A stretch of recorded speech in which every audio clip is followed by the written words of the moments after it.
We are not above the law. We all obey the court. And another person we obey in our life is God. If my conscience is clear, and I have my conscience is my God.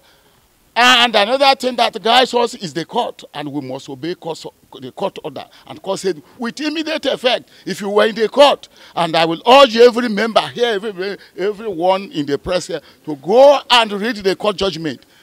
It was wonderful. Direct. It was direct. Well, you see, one thing is this.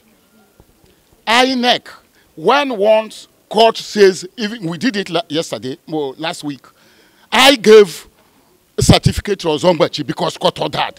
He said, if we don't do that, they can arrest us and jail us. I'm not prepared to go to jail for anybody. Just to issue certificate, I will just get a certificate, I beg. Let me go and sort it out in the court. If court issues anything tomorrow, yes.